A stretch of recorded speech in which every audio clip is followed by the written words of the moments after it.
verbal abuse has more lasting consequences than any other form because it's often more continuous.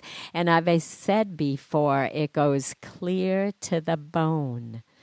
So even though sticks and stones may break your bones, name calling goes clear to your heart and soul and penetrates every organ in your body.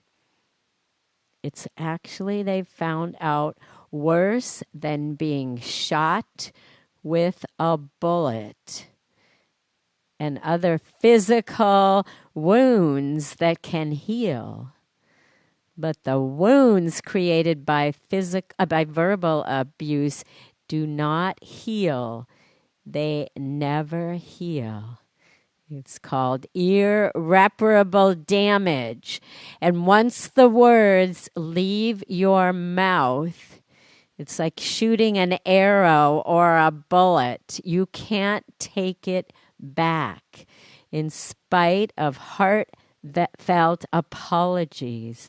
No matter how much you say, oh, I'm sorry, if you even get that far, the wounds are there already.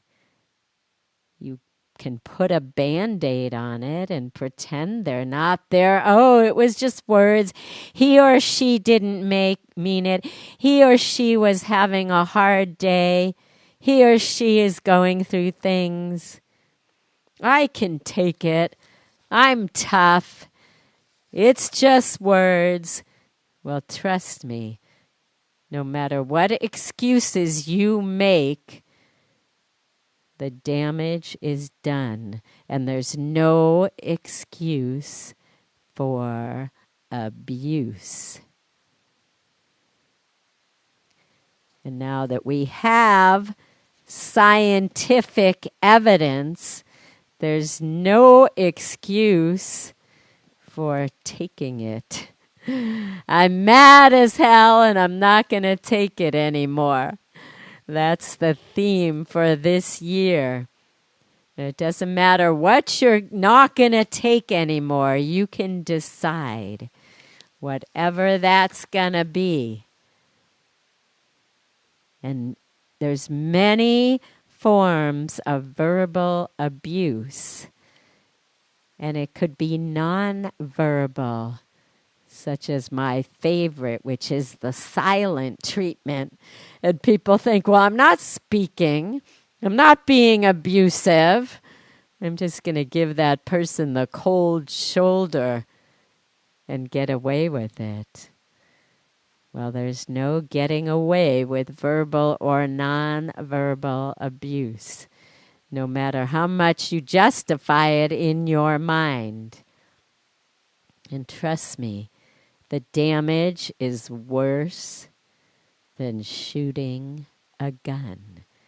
So when you start shooting off at the mouth next time, maybe you'll realize that. And maybe the person who's receiving those shots from the mouth won't take it anymore. And it's not just yelling. It's not just name-calling or swearing or insulting. And I've talked about the many forms before. There's also that sarcasm, the wit with the bite, the berating of someone else, cutting remarks, and I mean cutting by that, defaming. You know, we can even do this to ourselves. We can verbally and non-verbally abuse ourselves by calling ourselves names and saying, oh, I'm stupid. I can't do this.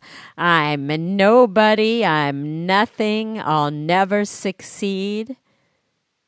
Taking that a step further, that's verbally and non-verbally and emotionally abusing ourselves.